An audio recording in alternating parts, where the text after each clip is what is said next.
E por aqui o Agricultura BR começa falando a respeito de soja e soja com operação nos Estados Unidos. Vamos falar a respeito dos temas vendas avulsas, também as vendas de exportação. Hoje é quinta-feira, então já foi divulgado o relatório de vendas e exportações do Departamento de Agricultura norte-americano. Você tem ainda os destaques para clima, porque por lá tem sim previsão de um calor um pouco mais intenso e eu começo falando a respeito de vendas avulsas que foram divulgadas pelo Departamento de Agricultura dos Estados Unidos nesta última quarta-feira.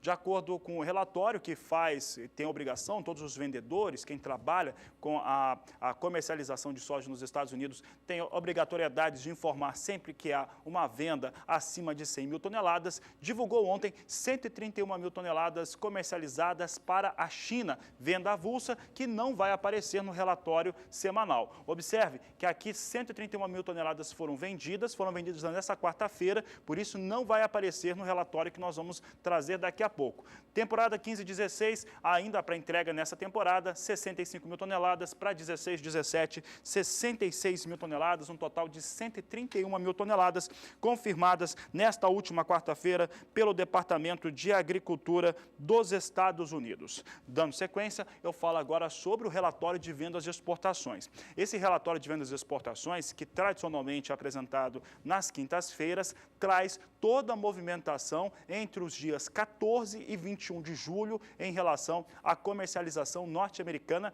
da oleaginosa. Portanto, esse último aqui que você viu ainda não vai contabilizar na próxima semana.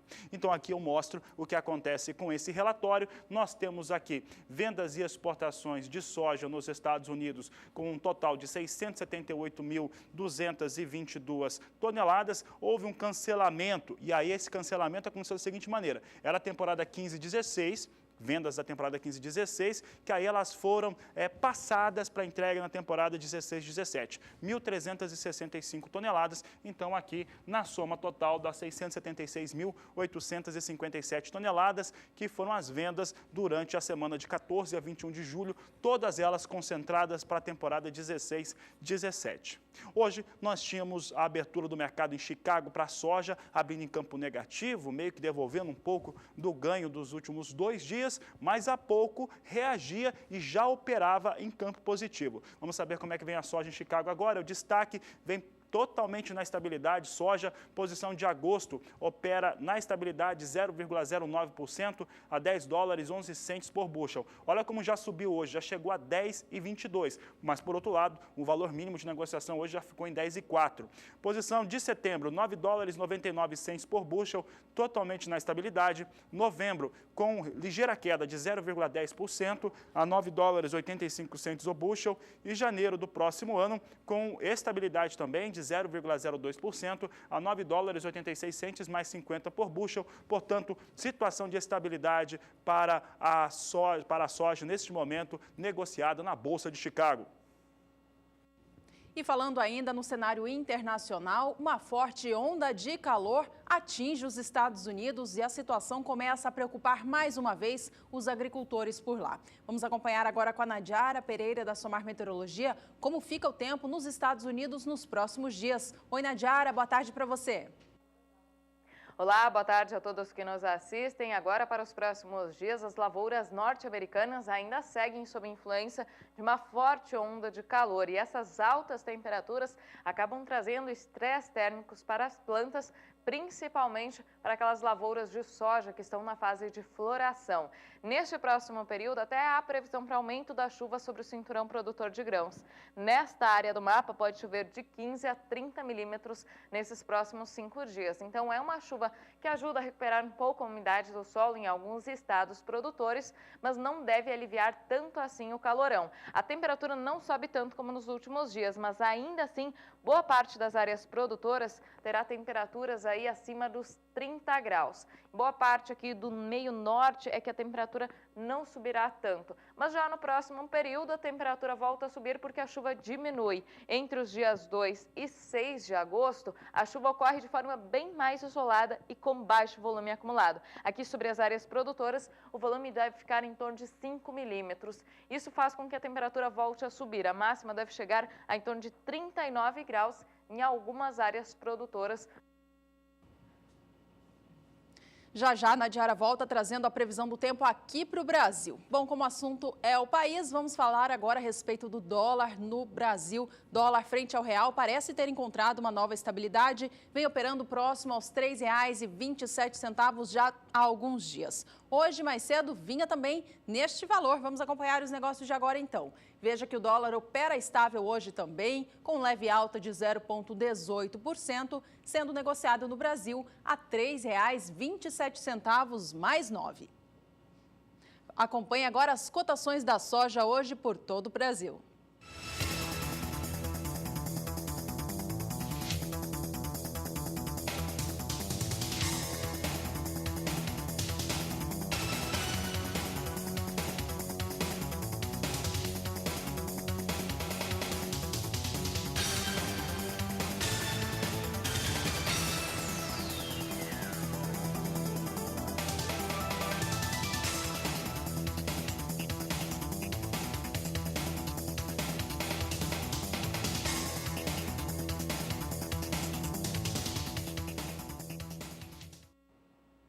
Bom, e durante todo o programa você confere informações a respeito dos valores praticados com soja e milho e principalmente o andamento nos períodos analisados. Primeiro estado em destaque é o estado de Goiás e você vai ver que para o intervalo considerado pela equipe do Agricultura BR há um recuo no valor na ordem de 4,54% e é o que nós vamos conferir agora, o que acontece com a saca de 60 quilos da soja. Observe que aqui nós temos do dia 13 até o dia 28, 15 dias em destaque, e com uma queda de 4,32%. No dia 13 tinha um valor de R$ 81,00, no dia 15 caía para 80, dia 19 recuava para R$ 78,75, no último dia 22 vinha para R$ 76,50. Esta quinta-feira apresenta ligeira recuperação, porque vem para R$ 77,50, é uma recuperação importante de R$ 1,00, mas que ainda em 15 dias apresenta 4,32% de queda.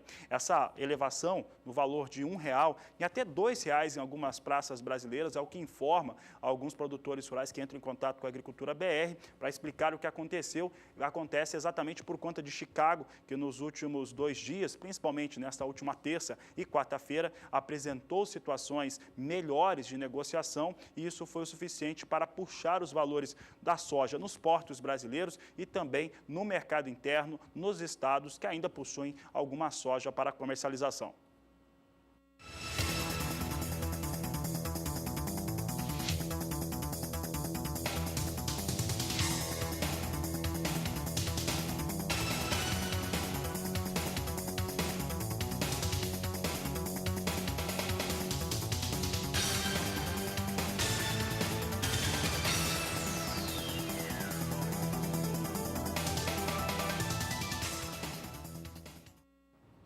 Eu não deixo de entrar em contato com a Agricultura BR. Hoje é data especial, Dia do Agricultor. Tem muita coisa especial preparada para esta edição. Entre em contato conosco. Você tem o Twitter, tem o Facebook, tem o blog, e-mail e tem, claro, o WhatsApp no seu telefone. O nosso número é o 679-9656-2266. E no próximo bloco você acompanha uma reportagem especial sobre agricultores no estado do Rio Grande do Sul e ainda como está o andamento da colheita do milho safrinha em Mato Grosso do Sul. Não saia daí, o Agricultura BR volta em instantes.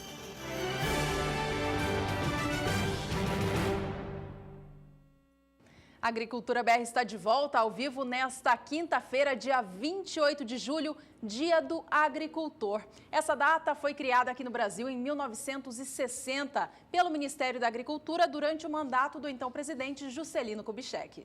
E essa data é extremamente importante porque ela ressalta aquele trabalhador, aquele empresário que é responsável pela economia brasileira, tem um alto grau de relevância para os resultados econômicos em relação ao abastecimento interno do país, para também o consumo de outras nações de alimentos e o produtor rural, o agricultor, está diretamente ligado a esses fatores. E o Agricultura BR hoje homenageia todos os agricultores do Brasil e a gente vai começar trazendo uma série de reportagens sobre como que o agricultor cultiva esse alimento tão importante para o mundo na sua localidade. A gente começa trazendo em destaque agora o Rio Grande do Sul.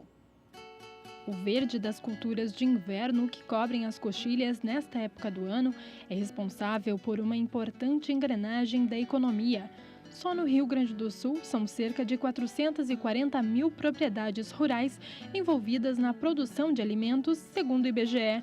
Resistir ao tempo, às dificuldades como a formação de geada, estiagem e chuvas em excesso são problemas que ao longo dos anos os agricultores aprenderam a lidar. O agricultor, a gente sabe que ele tem que ter várias noções e algumas outras profissões juntas para poder dar certo. Ele tem que ser administrador, ele tem que ser meteorologista, economista, agrônomo, veterinário, ele tem que ter um pouco de cada coisa para conseguir dar certo. E ele vem fazendo isso ao longo dos anos. A gente vê que a área que aumentou nos últimos 30 anos da agricultura no Brasil é infinitamente menor do que a produtividade alcançada, do que a produção que o Brasil chegou. A cada safra é preciso estar preparado para enfrentar os desafios de produzir mais. Ayrton vivenciou as dificuldades enfrentadas no campo e, mesmo assim, a paixão por cultivar falou mais alto. Ele reconhece que os avanços da tecnologia favoreceram o crescimento na atividade. As tecnologias que ano a ano surgem no mercado, surgem no meio do agronegócio, o produtor tem assimilado bem essas tecnologias e produzindo cada vez mais. A gente tem tetos de produtividade hoje, em 2016, que se nós falássemos que há 10 anos atrás, que nós estivéssemos colhendo tipo soja, que as pessoas conseguem alcançar aí, áreas pequenas, áreas experimentais, as áreas de 100 sacos por hectare, a gente não acreditaria. E hoje a gente tem conseguido. É através desta empresa, a céu aberto, que a mais poderosa fonte de vida é cultivada. Do suor de cada trabalhador rural que acredita no que faz, nasce a principal matéria-prima, capaz de sustentar uma nação. A economia do Brasil depende do agricultor, do trabalho do agricultor. Colono e agricultor todos são o mesmo, né? Depende do tamanho. Mas eu diria que são os que fazem acontecer e andar a economia brasileira. A importância do seu trabalho, da sua união, da sua colaboração com o país é que vai levar o país adiante para poder tocar os seus segmentos de comércio, indústria e todos os outros que dependem do arranque inicial da agricultura.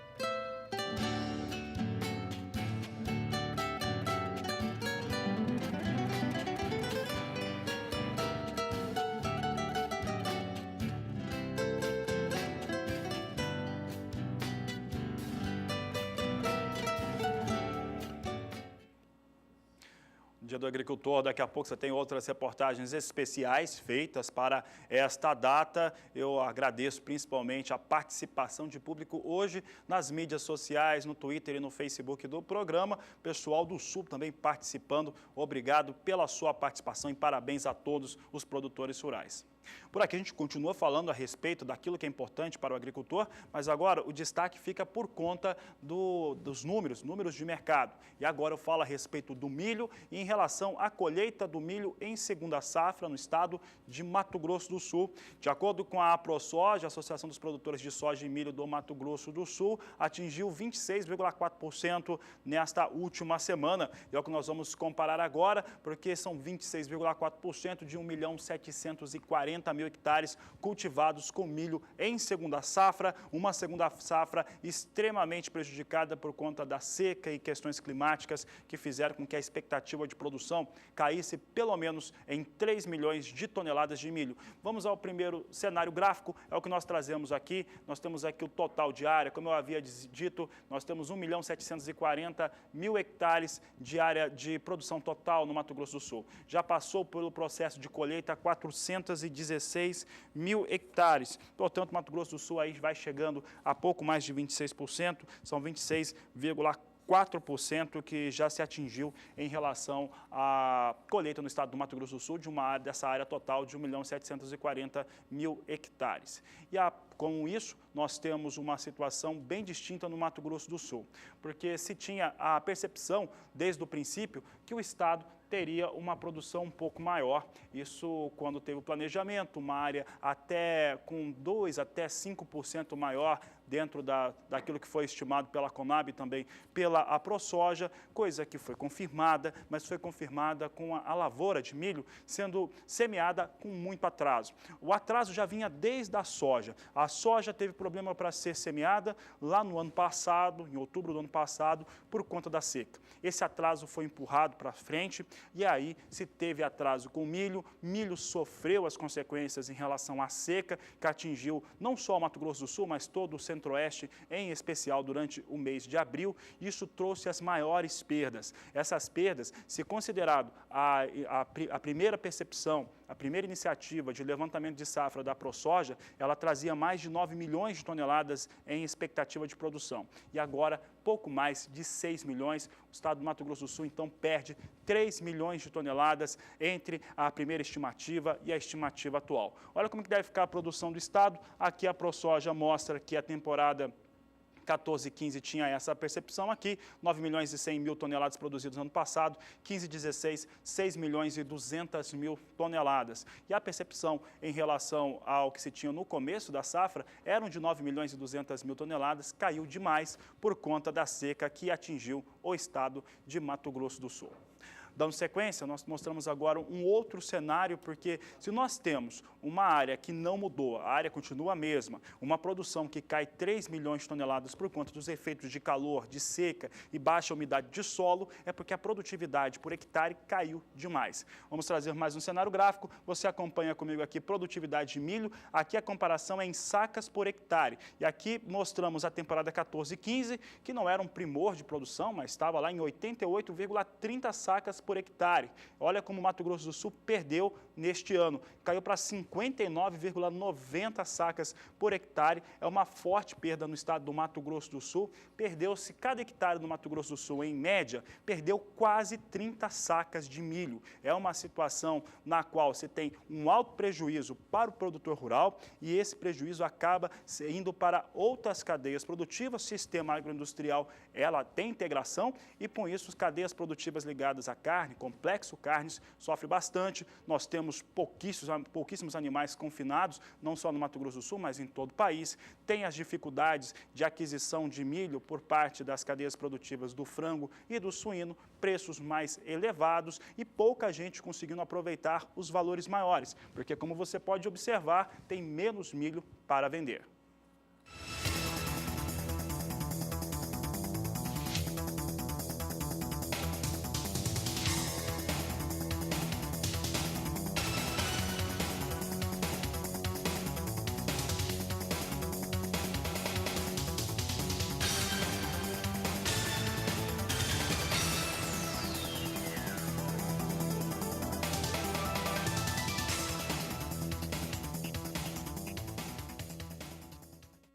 E essa semana, em algumas oportunidades, nós falávamos a respeito da comercialização do milho. Há pouco falava aqui sobre o estado do Mato Grosso do Sul em relação às perdas, perda de produtividade, perda de produção, 3 milhões de toneladas a menos em relação ao ano passado. E essa situação acontece em outros estados brasileiros. Mas aí o foco é principalmente em relação à comercialização. Como é que está a comercialização nesses estados? E de acordo com os últimos números do Instituto Mato Grossense de Economia Agrícola, Mato Grosso vai conseguir produzir pouco mais de 20 milhões de toneladas de milho, um número, como a gente já havia dito, menor do que acontecia no ano passado para o Mato Grosso, que é o maior produtor de milho do país, e tem uma outra situação. Essas perdas, elas foram ressentidas pelo produtor e aí, com isso, com menos produto no mercado, os valores subiram. E agora, em plena safra, que no caso do Mato Grosso agora chega a 64% a colheita mato-grossense, e faltando aí cerca de 6 milhões de toneladas, pouco mais de 6 milhões de toneladas para encerrar a colheita, os preços sobem. Os preços sobem não só no Mato Grosso, sobem no país inteiro e no Mato Grosso sobe também. Para falar a respeito disso e de estratégia também, saber como é que o produtor mato-grossense, se ele está aproveitando esses preços melhores ou não, nós conversamos com o Leandro Rosa, ele que é da Diversa Corretora e conversou conosco a respeito de como que está acontecendo essa comercialização desses pouco mais de 6 milhões de toneladas de milho que ainda há no Mato Grosso.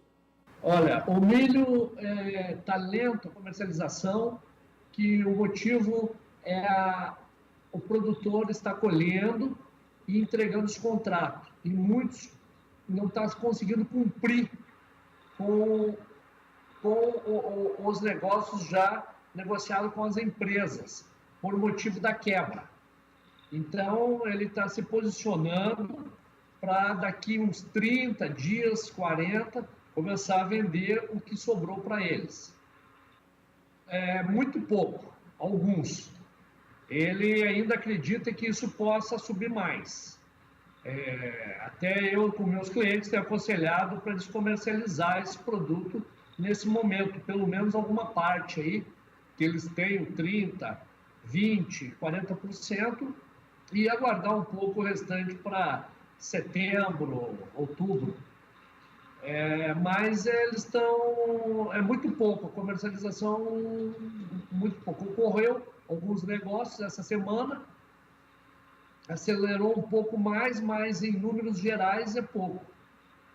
Nós já temos hoje, chegando milho da Argentina, nos portos, a R$ 42. Então, isso vai influenciar. Isso pode trazer, com certeza, esses preços a baixarem, porque esses níveis de preço hoje no Mato Grosso, nesse momento, é o mercado interno. Se você levar para exportação, isso dá uma diferença de R$ 4, R$ 5 a menos. Então, com certeza, isso pode vir a acontecer desses preços dar uma recuada. Vale para todos os estados. Apesar do Mato Grosso ter um preço mais significante, foi tanto na soja como no milho, mas esse vale para todos os estados, com certeza, né, vender alguma coisa nesse momento. Porque esse momento, o preço é exportação, e o preço da exportação está bem mais baixo. Então, eu acredito que quem vender agora, ele não vai deixar de ganhar, não. E a colheita do milho safrinha avança sobre boa parte do país. Os estados do Pará e alguns estados da região centro-oeste do país caminham para a reta final dessas atividades no campo. O clima, por enquanto, tem beneficiado as atividades. O clima está seco, bom para entrar com as máquinas nas lavouras. Vamos saber agora com a Nadiara, da Somar Meteorologia, como que fica o clima nos próximos dias. Depois das fortes perdas registradas nas lavouras de milho por causa da seca durante o outono sobre o centro-oeste, agora o tempo firme favorece a finalização da colheita sobre algumas áreas, especialmente de Mato Grosso, e também o avanço da colheita no Paraná, que já ultrapassou 60%. Agora, para esses próximos dias, não há expectativa de chuvas. Inclusive, alguns produtores de Mato Grosso estão deixando de colher por causa da baixa produtividade. Nesses próximos 5 dias, o tempo seco vai continuar predominando em todo o interior do Brasil. Essa massa de ar seco que já predomina há muitos dias garante tempo aberto em todo o centro-oeste e também em grande parte do Paraná. Vai voltar a chover na região sul no início da próxima semana, só que será uma chuva bem rápida e isolada, com baixo volume de água e que não deve atrapalhar as atividades no campo. E essa chuva se concentra principalmente entre Rio Grande do Sul, Santa Catarina e extremo sul paranaense. No próximo período, a situação não muda muito. A chuva volta a ganhar um pouco mais de intensidade no sul do país, mas principalmente sobre o estado gaúcho. No Paraná, a previsão é apenas de chuva bem isolada entre a faixa leste e sul do estado. Na maior parte das áreas produtoras de milho, o tempo vai ficar seco e vai favorecer as atividades de colheita. Em todo o centro-oeste e boa parte do sudeste, o tempo também vai continuar firme ao longo deste próximo período. E do dia 7 ao dia 11 de agosto, a chuva se espalha um pouco mais pelo centro-sul do Brasil, inclusive volta a atingir algumas áreas de São Paulo e de Mato Grosso do Sul, mas é uma chuva muito rápida e isolada, com baixo volume acumulado e que não chega a comprometer as atividades no campo. Na maior parte do interior do Brasil, o ar seco vai continuar predominando e não tem previsão de chuva significativa nesses próximos 15 dias em toda esta área que cobre o interior do centro-oeste, interior do sudeste e também grande parte do nordeste do Brasil. Daqui a pouco eu volto com mais informações do tempo. Até já! Por aqui é hora de falar de preços do milho por todo o país. Vamos acompanhar agora o indicador da Agência Rural Business, que mostra o valor médio que está sendo pago pela saca de 60 quilos do cereal nos principais estados produtores. Veja comigo que no acumulado dos últimos dias, o valor da saca subiu aqui no país. Valores subiram 7% no acumulado dos últimos 12 dias. Vamos pedir para o pessoal colocar aqui na tela, para o pessoal de casa conseguir acompanhar com a gente o gráfico que mostra essa evolução de preços. Bom, por enquanto não temos a informação aqui, mas eu passo os números para você então. Relembre comigo, produtor, que o valor médio da saca de 60 quilos no dia 16/7, agora sim temos os números na tela, era de R$ 39,77. Já no dia 20 vinha para R$ 40,38 a saca. Dia 22, R$ 41,74. No dia 25, segunda-feira dessa semana, preço médio do milho no Brasil era R$ 41,69 a saca. E na data de hoje, dia 28 de julho, são R$ 42,55. No acumulado desses últimos dias, há uma alta de 7%, já que o valor saiu de baixo dos R$ 40 para agora alcançar mais de R$ 42,50. Fabiano. Oi, por aqui, a Agricultura BR, Juliana falava sobre média de preços nacionais, o período e no como que o milho no mercado físico nacional, essa é uma média nacional, ele sobe 7% para o mercado brasileiro. Esse é um sentimento de quem opera, ou quem precisa do milho, de que vai faltar milho mesmo no país nos próximos meses, mesmo com colheita em andamento, não deve ter muita abrangência. Há pouco até tinha o Leandro da Rosa comentava aquela liberação, a proposta que é do Ministério da Agricultura, de liberar PIS e COFINS de importação, segunda vez que o Ministério da Agricultura faz isso, para tentar garantir abastecimento com preços um pouco mais baixos. É por isso que pode haver, então, se isso vier a ocorrer, já foi negado uma vez, mas se isso vier a ocorrer, pode trazer alguma pressão negativa agora para os valores, se isso vier a ser confirmado. Ainda assim, são poucos os países que têm milho para fornecer aqui no Brasil com valores tão competitivos. De qualquer maneira, se ocorrer, Paraguai, por exemplo, teria pelo menos 400 mil toneladas à disposição. Então, já que está subindo o preço no mercado físico nacional, vamos saber como é que está o mercado futuro brasileiro. Tem apresentado valores mais altos para as posições negociadas. É o que nós vamos checar se hoje continua assim. Se nós temos milho na Bolsa de São Paulo, hoje está caindo. Está caindo e com o número de contratos bastante forte hoje. Setembro perde 2,13%, 7.420 contratos, e é negociada a R$ 47,81. Perde mais de R$1 essa posição hoje. Novembro perde bastante, mas perde um pouco menos, 1,58% de queda, negociada a R$ 49,10 a saca de 60 quilos, 2.050 contratos. Janeiro de 2017, queda de 1%, R$ 49,30 a saca de 60 quilos. E março do próximo ano, poucos contratos a R$ 46,35. Hoje recua, portanto, negócios com milho na Bolsa de São Paulo. Cotações do milho. Oferecimento Sementes Biomatrix. Alta tecnologia em grãos e silagens de milho e sorgo.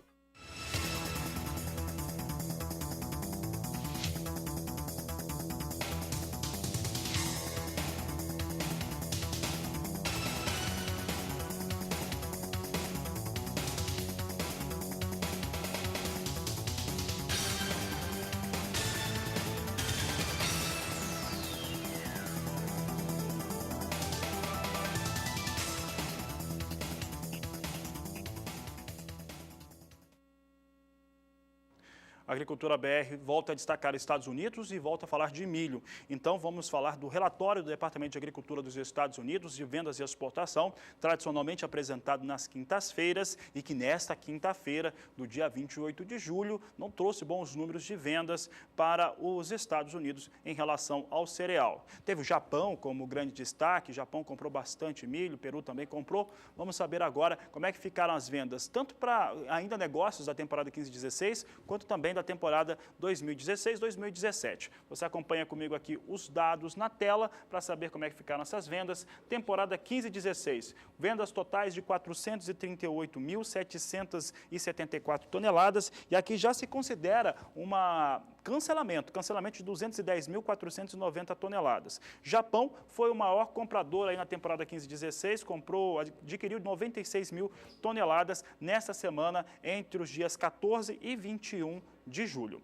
Para a campanha 2016-2017 foram vendidas 476.496 toneladas de milho e foi o Peru que comprou mais, comprou 140 mil toneladas do cereal. O total aqui foi de 915.270 toneladas, considerando a 15-16, a 16-17 e todos os cancelamentos. Observe que ficou abaixo de 1 milhão de toneladas e nós temos tido nas últimas semanas sempre um movimento para vendas de milho em torno de 1 milhão, um pouco mais de 1 milhão de toneladas. Os números hoje foram considerados fracos para o mercado e aí Chicago reagiu, Juliana. Reagiu sim, Fabiano, reagiu com queda diante desse volume de vendas inferior ao que se via nas últimas semanas. Vamos acompanhar então agora em tempo real como o milho é negociado nos Estados Unidos. Bolsa de Chicago opera com queda próxima a 1% para as posições de mais curto prazo. Setembro cai agora 1,11% e negocia o bushel do milho a $3,32. Posição de dezembro vem a $3,40, agora 3,39 mais 75, com queda de 0,94%. A posição de março do ano que vem cai 0,85% e é negociada agora a $3,48 mais 75 por bushel. E maio já vem a $3,54 mais 25, com baixa de 0,77%. Se você olhar a coluna cotação mínima, vê que a queda ainda foi superior a isso no dia de hoje, foi mais expressiva. Mas ainda assim, apesar de mais branda, negócios com milho em Chicago seguem em campo negativo.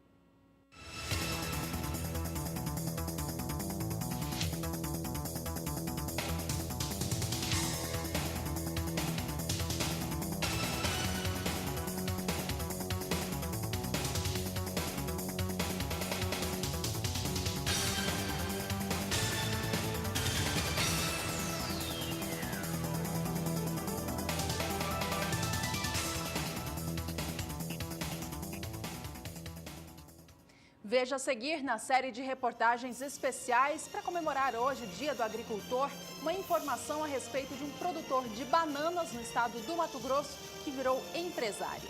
Você vai conferir também no próximo bloco destaque sobre o cultivo da cana-de-açúcar daqui a pouco na Agricultura BR, que vai para o intervalo e volta já.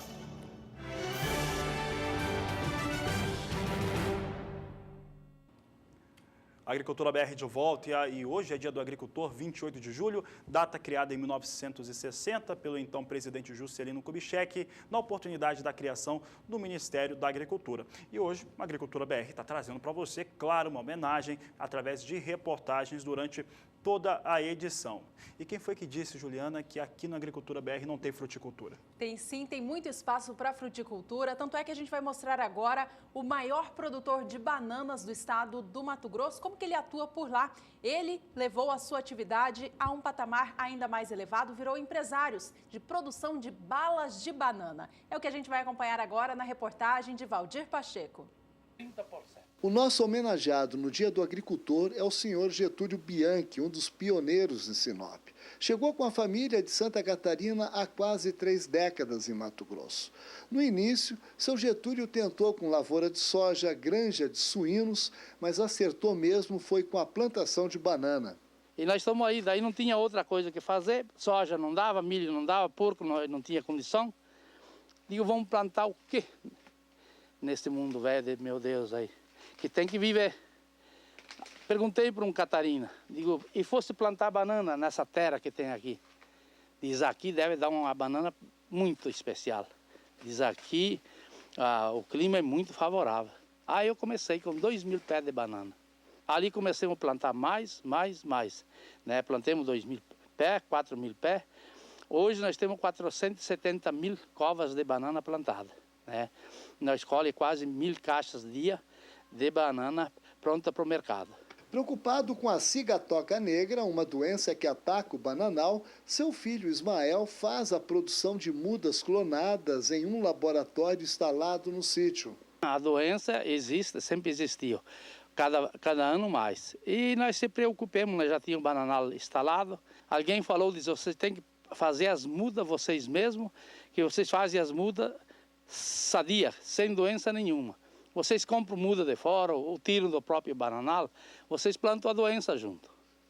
Aí nós pegamos e montamos o dito laboratório. Até hoje, graças a Deus, o nosso laboratório é um laboratório de ponta, faz as mudas, né, livre de qualquer doença, da raiz até a folha. Considerado um dos maiores produtores de banana do estado, com uma produção diária de 1.000 caixas de 25 quilos, como tinha muitas perdas por ser um produto perecível, fez um investimento de R$3 milhões numa fábrica de balas, instalada no Distrito Industrial de Sinop.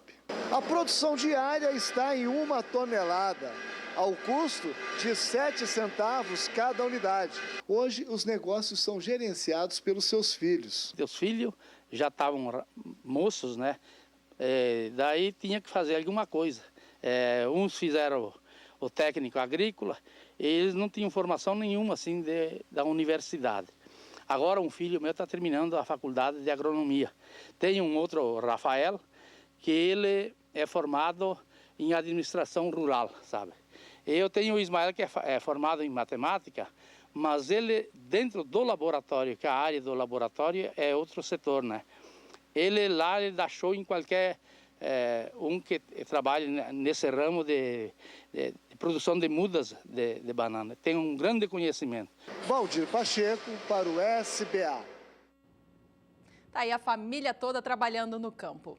Por aqui o Agricultura BR segue falando sobre agricultura. Vamos falar agora sobre o setor sucroalcooleiro do Brasil. Olha, uma pesquisa feita pela Embrapa Agropecuária Oeste concluiu que o plantio da cana-de-açúcar no inverno em Mato Grosso do Sul, em especial na região sul do estado, deve ser evitado. O motivo é que os meses de junho, julho e agosto são um período de alto risco climático devido à deficiência hídrica e ao risco de geada. Para a pesquisa foram avaliadas 6 datas de plantio: março, abril, maio, junho, julho e agosto. O resultado mostrou que a cana plantada em julho e agosto no sul de Mato Grosso do Sul apresentou redução significativa de produtividade, já que o período de brotação e emergência da planta, que são importantes para determinar a qualidade da matéria-prima, não teve umidade adequada. A recomendação da Embrapa é de que seja seguido o período de zoneamento agrícola para cultura nessa região do estado, que vai de outubro a abril. E por aqui a Agricultura BR fala exatamente dessa situação climática, esse tempo mais seco sobre o centro-oeste, em especial no Mato Grosso do Sul. Isso é determinante para saber o momento certo de trabalhar com as culturas. Nadiara Pereira fala exatamente agora sobre este assunto, clima seco e também previsão para os próximos dias. O tempo seco que tem predominado sobre o estado de Mato Grosso do Sul tem feito com que a umidade do solo caia rapidamente, principalmente na metade norte do estado, onde também as temperaturas têm ficado mais elevadas. Grande parte desta área em amarelo e também em laranja do mapa já apresenta um déficit hídrico, com índices abaixo de 20% nesta área em amarelo e índices abaixo de 10% na área em laranja e vermelho do mapa.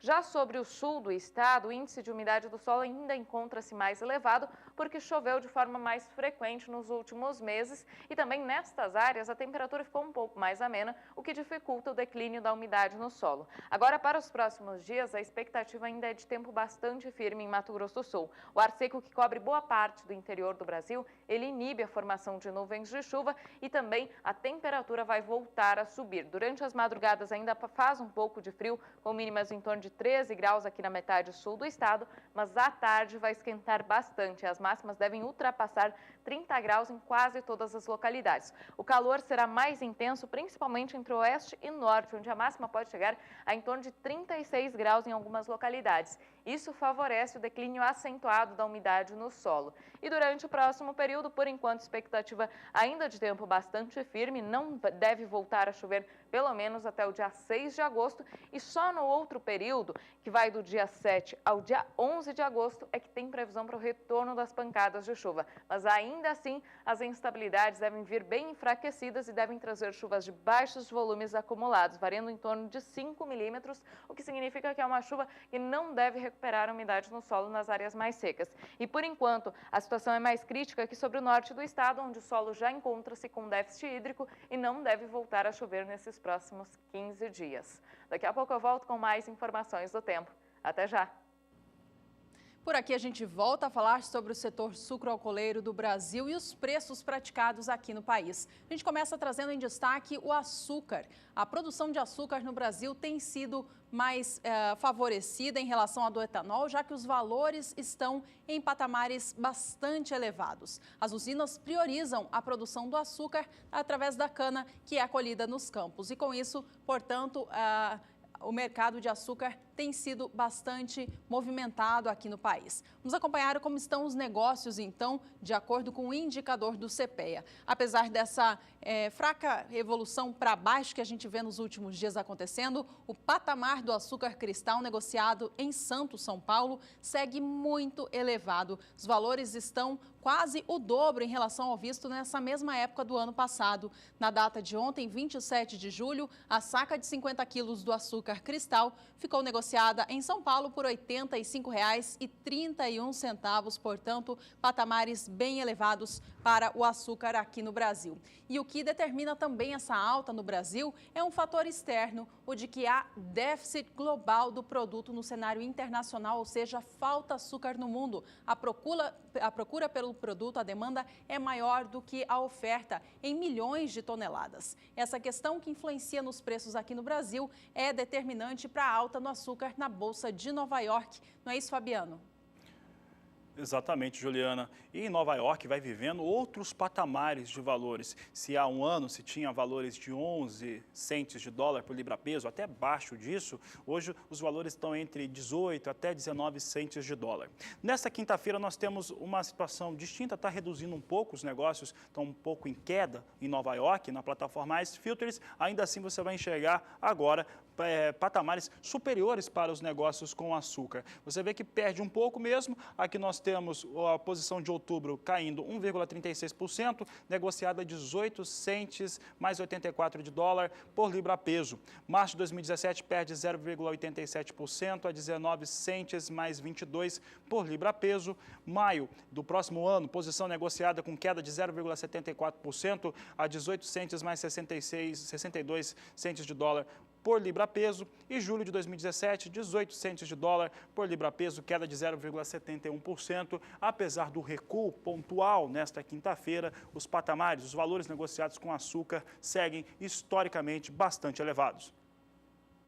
Aqui no Brasil, com as usinas priorizando a produção de açúcar, o volume produzido de etanol fica mais baixo e com essa menor oferta os valores sobem. O preço do etanol aqui no Brasil, portanto, tem registrado altas significativas, em especial o do etanol hidratado, que é aquele que possui de 4 a 5% de água na sua composição e é o que abastece diretamente o tanque de combustível dos automóveis. Os valores nessa última semana voltaram ao patamar do início de abril deste ano, que estavam em preços bem altos. Veja só comigo. Vamos acompanhar como foi o valor negociado para o etanol hidratado no estado de São Paulo, de acordo com o CPEA. Veja os valores anunciados ali na tela, valor de fechamento de cada semana. A semana passada encerrava no dia 22 de julho, com o preço do litro a R$ 1,53 mais 90.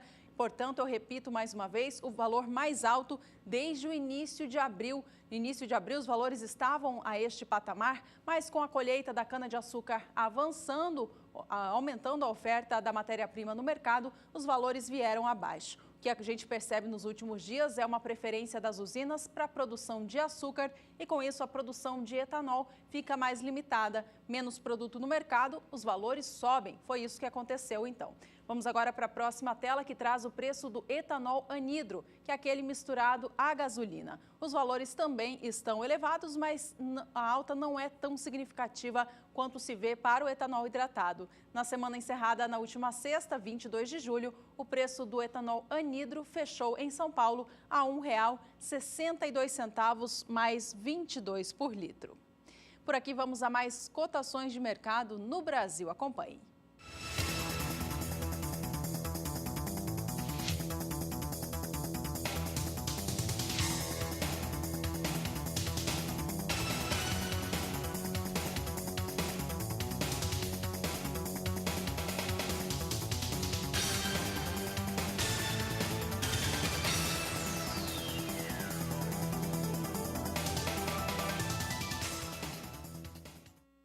O próximo bloco, o assunto é café. Você vai ver que as geadas do último fim de semana também levaram impactos para os cafezais de São Paulo.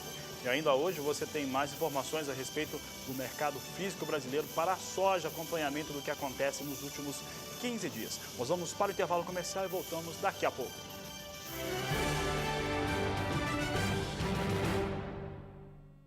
Estamos de volta ao vivo hoje, 28 de julho, Dia do Agricultor. E as homenagens a este importante produtor brasileiro continuam por aqui. Tão importante para a economia nacional. Você já viu hoje aqui reportagem a respeito da produção de banana e como que isso virou um grande negócio no Mato Grosso. Viu também o Rio Grande do Sul, os produtores do interior do estado, os resultados, atividades que melhoram muito o Brasil. Nós vamos viajar agora para o interior do estado de São Paulo, para a região de Araçatuba, onde Gustavo D'Angelo traz mais uma história de agricultores do país. Hoje é comemorado o Dia do Agricultor no Brasil. E nós vamos mostrar exemplos de produtores aqui do interior de São Paulo, bem informados e com atitude. Um deles é o seu José Clair, aqui de Araçatuba. O convívio da gente é dentro disso aqui, às 24 horas, né? Possível, que é o importante, a gente só sabe fazer isso, a gente tem que correr atrás do que é bom pra gente, né? Em sua pequena chácara, seu Clair tem uma produção diversificada, com culturas de café, berinjela, jiló e repolho. Toda a produção tem destino certo, mas se existe algo que tira a tranquilidade do produtor, esse é o clima, já que interfere diretamente na produção das lavouras. O agricultor vive de contratempo, né? Ou uma geada, um granizo, ou, por exemplo, a banana tem problema com a banana por esse motivo. Eventos fortes que vêm e derruba e a gente tem que estar replantando de novo. Então a notícia boa é que não vem a contratempo. O agricultor tem um cotidiano nada fácil. Tem que se preocupar com clima, pragas, desenvolvimento da lavoura, preço. O produtor de grãos, Silvio Tomazelli, sabe bem como é isso. Os riscos são muitos, sabe? A gente trabalha, eu costumo dizer que trabalha dia e noite, porque você não descansa. E nem sempre você tem o retorno que você espera, né? Por conta de clima, preço. Então, é um monte de fatores que influenciam na sua atividade. Mas, mesmo com tantas dificuldades enfrentadas, a arte de cultivar a terra os enche de orgulho. Eu tenho orgulho de ser agricultor. Meu pai, a família toda, todo mundo faz o que gosta. Então, a gente é feliz fazendo o que a gente faz. Porque eu nasci na roça, sempre vivi aqui. Às vezes, pessoa que fala, Deus me livre a roça, mas eu sempre ganhei o meu pão de cada dia na agricultura, na roça, né? Então, não posso reclamar do que eu aprendi, não, que foi uma coisa que eu herdei do meu pai, dos meus avós, né? O senhor tem orgulho de ser agricultor? Muito orgulho. Gustavo D'Angelo para o SBA. Tá aí mais uma história de orgulho do produtor rural que tanto trabalha aqui no Brasil. A Agricultura BR homenageia todos vocês. Parabéns por tanto trabalho e dedicação. Por aqui, a gente volta a falar sobre clima no Brasil e agora em especial para a região nordeste do país, que ainda sofre com estiagem. Apesar disso, as regiões litorâneas têm recebido um volume de chuva um pouquinho mais expressivo, que acaba beneficiando algumas culturas cultivadas por lá. Quem traz os destaques para a gente é a Nadiara.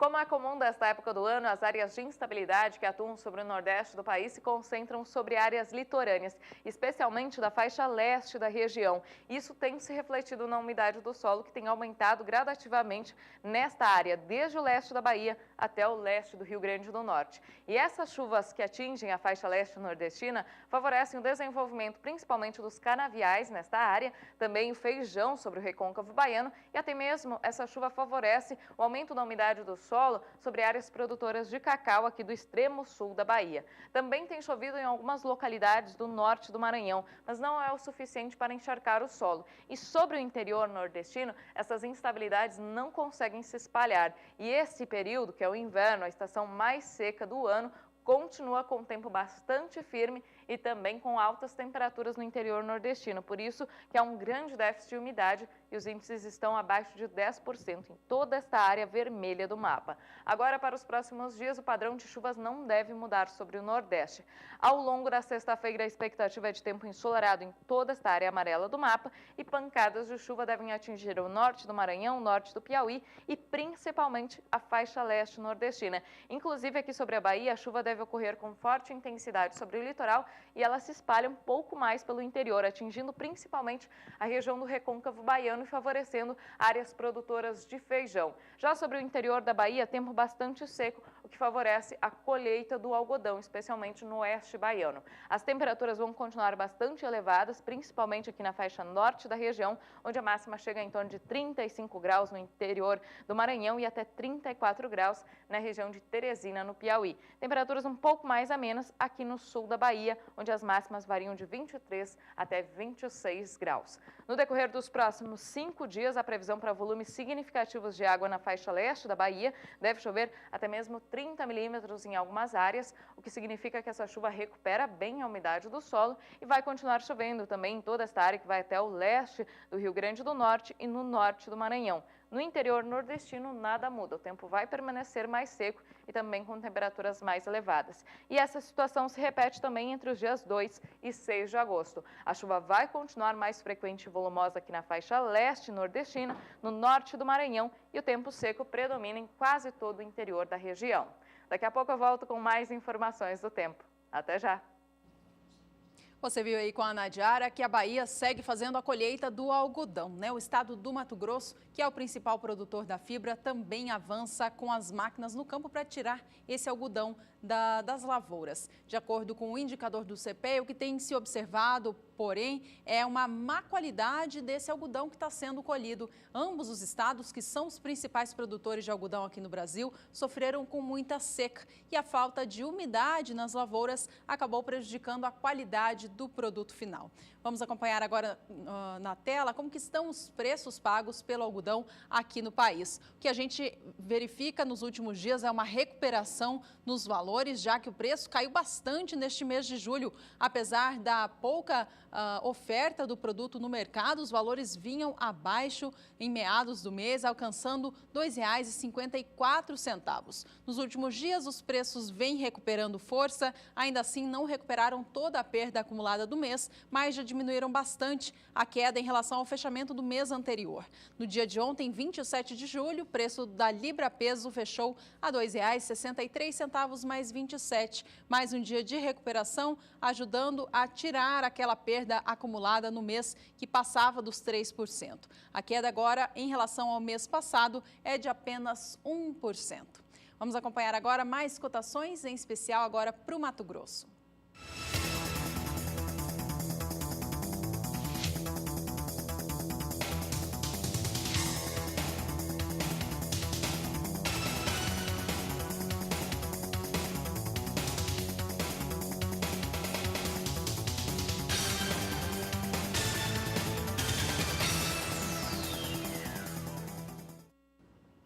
Vamos falar agora de café. As geadas que atingiram parte da região sudeste do país no último fim de semana e queimaram cafezais da região sul de Minas Gerais e também do Cerrado Mineiro também chegaram até a região da Alta Mogiana, em São Paulo. Em Franca, no estado paulista, a temperatura baixou 7 graus rapidamente, saindo de mais de 11 graus para quase 0 grau. Olha, essa situação atingiu vários cafezais da região, causando, segundo cooperativas desta região, prejuízos aos cafeicultores de mais de R$1 milhão. As informações dão conta de que os municípios de Jeriquara e Cristais Paulista foram os mais atingidos por essa geada. Ao todo, 10 cidades de São Paulo sofreram com essa geada do último fim de semana. Bom, a respeito dos valores do café arábica nessa região produtora do Brasil, São Paulo, os preços que tinham alcançado o patamar de R$500 a saca agora vêm operando abaixo disso. Vamos acompanhar na tela, então, os preços do café arábica por lá. Veja comigo que o indicador do CPEA mostra. Os valores saíram da casa dos R$500 a saca na semana passada para agora operar na casa dos 480, 487. Entre esses valores, no dia de ontem, 27 de julho, o valor da saca de 60 quilos do arábica tipo 6, classificação bebida dura para melhor, fechou a R$ 485,63. Os valores estão bem mais baixos do que se via no fim do mês de julho. A queda já soma 2,95%.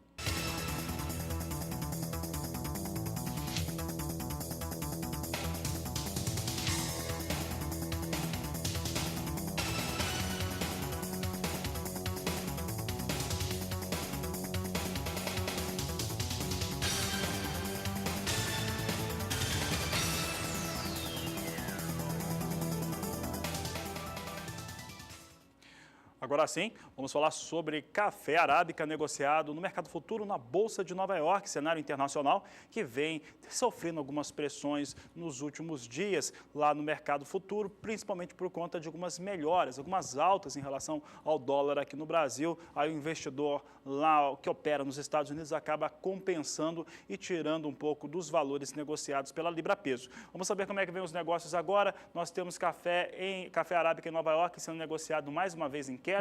Observe que agora cai para $1,40 mais 85 a libra-peso, queda de 0,24%. Dezembro, $1,44 a libra-peso, queda de 0,24%. Março de 2017, essa posição já chegou muito próxima de $1,60, agora vem sendo negociada a $1,47 mais 15 a libra-peso, queda de 0,10%. E maio do próximo ano, com recuo de 0,10% a $1,48 mais 85 por libra-peso. Hoje mais um dia de queda, portanto, para os negócios com café arábica em Nova York. É importante lembrar que essa queda em Nova York não tem fundamento em relação ao que acontece com o processo de produção no Brasil, que é o maior produtor de arábica do mundo. O que tem é realmente a questão do dólar influenciando o mercado. O dólar sobe no Brasil, acaba tendo pressão negativa sobre os negócios em Nova York. Muito pelo contrário, café arábica, inclusive, perde algumas áreas no Brasil, tem alguns prejuízos a mais por conta de fatores climáticos. Se cai em Nova York, normalmente acaba caindo também na Bolsa de São Paulo, é o que nós vamos ver agora. Temos aqui Bolsa de São Paulo, nesse momento, operando de maneira descasada de Nova York, mas com poucos contratos. Setembro de 2016, a $171,25 a saca de 60 quilos, alta de 0,59%, elevação de 0,15% na posição de dezembro, a $171,45 por saca e 520 contratos. Março tem negócios em queda, mas poucos contratos, apenas 40 contratos na posição de março. Portanto, hoje, Bolsa de Nova York apresentando nova queda para o café arábica, na Bolsa de São Paulo, a alta, mas com poucos contratos negociados.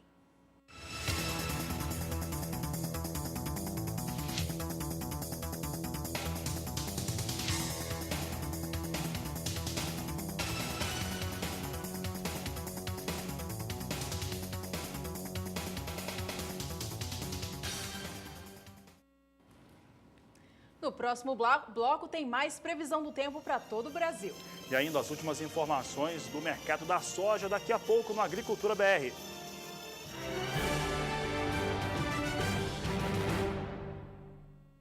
Estamos de volta e você ainda tem muita informação aqui com a gente no Agricultura BR. E olha, os destaques agora pelo déficit hídrico que há em boa parte do interior do país por conta do tempo mais seco, esse tempo mais quente, mais seco que atinge boa parte do Brasil, faz com que o solo já comece a sentir os efeitos. Quem faz o mapeamento de como está a umidade do solo agora é a Nadiara Pereira. O tempo seco tem ganhado cada vez mais intensidade no interior do Brasil. Isso tem se refletido na baixa umidade do solo, que já afeta grande parte da região centro-oeste, sudeste, nordeste do país e também partes da região norte. Esse tempo bastante seco e quente tem provocado um grande aumento no número de queimadas. E o índice de umidade no solo em toda esta área vermelha do mapa já está abaixo de 10%, o que deixa em situação crítica principalmente as pastagens. No nordeste, a situação é mais complicada porque não chove forte desde o mês de janeiro deste ano. As chuvas têm ocorrido com mais frequência e volumes mais significativos apenas aqui no extremo norte do país, principalmente entre o oeste do Amazonas e o interior de Roraima, também sobre a faixa leste nordestina e partes aqui da região sul, sul de São Paulo e sul de Mato Grosso do Sul, onde o solo encontra-se bastante encharcado. Principalmente na região sul, a chuva tem garantido boas condições de umidade para o desenvolvimento das culturas de inverno. E agora, para os próximos períodos, a situação não deve mudar muito. Neste próximo final de semana, teremos tempo seco em grande parte do país, mas já no início da próxima semana vai voltar a chover em partes da região sul. Por enquanto, é uma chuva bem isolada, de curta duração e não tem previsão para volumes expressivos de água, mas por enquanto o solo vai continuar mais úmido na região sul do país. Vai continuar chovendo bem também no extremo norte do país e sobre áreas do litoral nordestino. Na faixa leste da Bahia deve chover em torno de 30 milímetros nesses próximos 5 dias, o que é considerado uma chuva agrícola, que mantém o solo mais úmido. Sobre o interior do Brasil, nada de chuva nesses próximos 5 dias. O tempo seco vai continuar predominando sobre o centro-oeste, quase toda a região sudeste e interior nordestino. E durante o próximo período, a chuva ganha um pouco mais de intensidade na região sul, principalmente no estado gaúcho.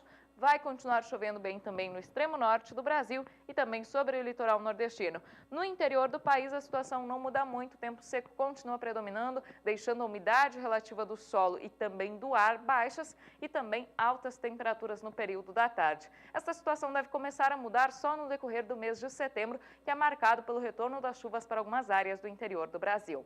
Hoje eu encerro por aqui minha participação, mas amanhã eu volto com mais informações do tempo na Agricultura BR. Até lá! Obrigada, Nadiara. Até amanhã. Por aqui a gente segue falando de mercado. Vamos agora acompanhar os valores do trigo aqui no Brasil. Os preços do cereal, que vinham subindo bastante em função da maior demanda pelo setor de ração animal, voltaram a recuar ou, em alguns casos, encontraram uma estabilidade. No caso do Rio Grande do Sul, os valores se mantêm estáveis nesses últimos dias e é o que a gente vai dar uma olhadinha agora. Acompanhe comigo na sua tela o indicador do CPEA para o preço da tonelada do trigo no Paraná. Primeiro a gente dá uma olhadinha, então, no Paraná, já já a gente mostra Rio Grande do Sul. No estado paranaense, o preço da tonelada do trigo pão ou melhorador fechou ontem a R$ 902,20.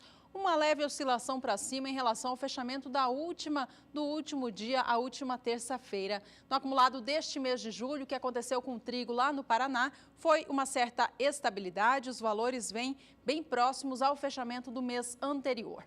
Agora a gente vai para o estado do Rio Grande do Sul, porque no estado gaúcho os preços agora vêm com queda expressiva em relação ao fechamento de junho. A queda é de 4,5%, já que os valores agora estão na casa dos R$ 802,42. Esse valor que você vê na tela é para a tonelada do trigo brando negociado no estado do Rio Grande do Sul. Apesar da queda que a gente vê acontecendo neste mês de julho, os valores estão sim em patamares muito elevados. A alta é de 40% no último ano. O que motivou essa queda no Rio Grande do Sul nos últimos dias para o valor da tonelada foi a queda do dólar frente ao real, o que fez com que os moinhos gaúchos preferissem comprar o trigo de países vizinhos a comprar o cereal aqui no Brasil. Rapidamente vamos ver o cenário do trigo internacional, negociações na Bolsa de Chicago. É o que você acompanha agora no Agricultura BR. Você tem os números de negociação comigo agora, posições na Bolsa de Chicago, hoje em elevação, depois de alguns dias de queda. Posição de setembro com alta de 0,36% a $4,16 o bushel. Dezembro com alta de 0,16, $4,42 por bushel. Em março do próximo ano tem a posição negociada a $4,67 mais 50 o bushel. bushel, estável, com elevação de 0,05%. Números de vendas de exportação de trigo nesta semana. Semana compreendida entre 14 e 21 de julho, números divulgados hoje foram positivos em relação às vendas norte-americanas do cereal.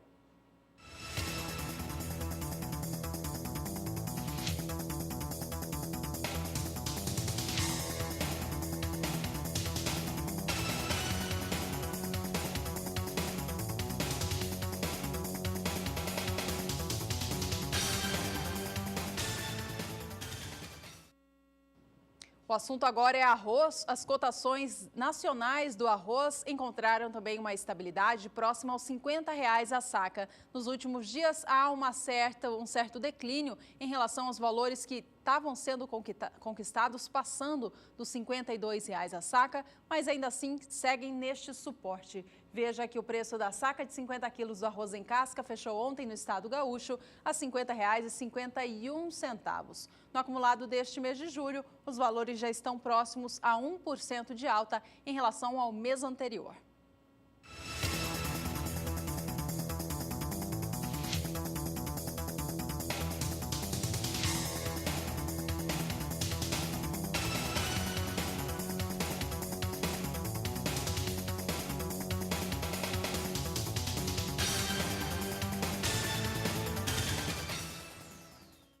E a gente segue dando um giro pelo mercado dos grãos aqui no Brasil. Vamos voltar a falar agora de café e desta vez a variedade Conilon, produzida em sua maior parte no estado do Espírito Santo. O que acontece neste ano é uma alta bem expressiva. Os valores da saca do café Conilon estão nos maiores patamares da história. Isso é explicado pela falta de produto no mercado. Mais uma quebra de safra foi confirmada neste ano, o que indica menos café sendo comercializado. Os valores estão lá nas alturas. Veja só que ontem, 27 de julho, o preço da saca de 60 quilos do Conilon tipo 6, peneira 13 acima, fechou a R$ 418,58 a saca. No acumulado deste mês de julho, os valores estão bem mais altos em relação ao mês anterior, que já foi de alta. A alta para este mês chega a quase 5%. E olha, e também há dificuldades em relação ao abastecimento internacional para o café robusta, que é a referência para o Conilon aqui no Brasil. Isso está diretamente ligado à questão climática e principalmente ao Vietnã. Há uma expectativa ainda de laninha em relação a esse país, que é o maior produtor e exportador de café robusta do mundo. Isso traz uma preocupação maior para um país que já virou com os seus estoques, deve virar os estoques para a próxima temporada, 50% abaixo do que tinha quando entrou na última temporada. Portanto, estoques baixos e ainda com risco climático, isso traz o café robusta para patamares melhores, em torno de $1.800 a tonelada, um valor inclusive histórico. Temos aqui as posições negociadas e negociadas com alta na Bolsa de Londres para o café robusta. Posição de julho não tem mais negócios, posição de julho já encerrou esse contrato, mas tem em setembro. Setembro com $1.813, agora $1.812 por tonelada, com alta de 0,44%. Novembro, com alta de 0,71%, $1.837 a tonelada. E janeiro do próximo ano tem a posição negociada a 0,70% de alta, a $1.855 por tonelada. As elevações em relação ao café robusta seguem. Café robusta, referência para o Conilon, importante critério e também informação para quem produz café Conilon no Espírito Santo, Rondônia e no estado da Bahia, segue mostrando que o mercado precisa dessa variedade e essa variedade está escassa, não é só no Brasil, mas no mundo todo.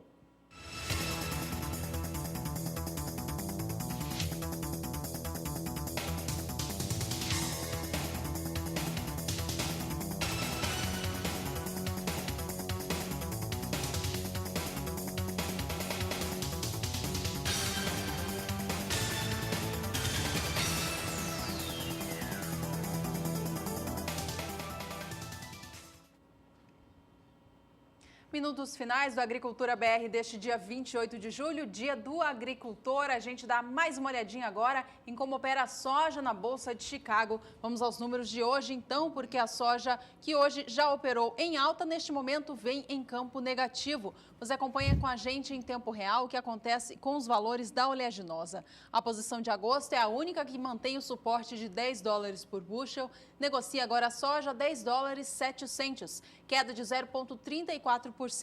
Setembro vem a 9 dólares 97 centes por bushel, com queda de 0,25%. Novembro cai 0,35% e vem a 9 dólares 82 centes mais 50 por bushel, com valores próximos à cotação mínima do dia, enquanto janeiro do ano que vem, negócios a 9 dólares 83 centes, queda de 0,32%. Enquanto a gente mostra aqui, você vê em tempo real as cotações oscilando com tendência negativa neste momento. Oscilou bastante já a soja durante o dia, abriu em queda, subiu depois do relatório de vendas e exportações, agora cai em Chicago. Durante toda a nossa programação, você acompanha principalmente na terceira edição do Agricultura BR, a partir das 17 horas. Quem vinha em alta na abertura desta edição era o dólar. Vamos saber como é que vem o dólar comercial agora. Dólar comercial praticamente estável, 0,03% de alta para o dólar. É estabilidade para a moeda americana no Brasil. Vem negociada a R$ 3,27 mais 4 neste momento, dólar comercial. Situação deste momento, agora encerrando a Agricultura BR,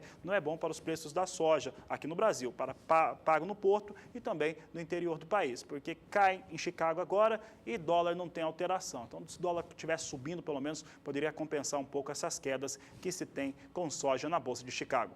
E essa edição vai ficando por aqui. Muito obrigada pela sua companhia. Parabéns a você, agricultor, pelo seu dia. Não se esqueça que você pode rever todo o conteúdo acessando o portal do USBA. Tenham todos uma excelente tarde e até a próxima. Este é o Agricultura BR. A inteligência, a transparência do agronegócio sempre com você. A todos uma ótima tarde e até mais.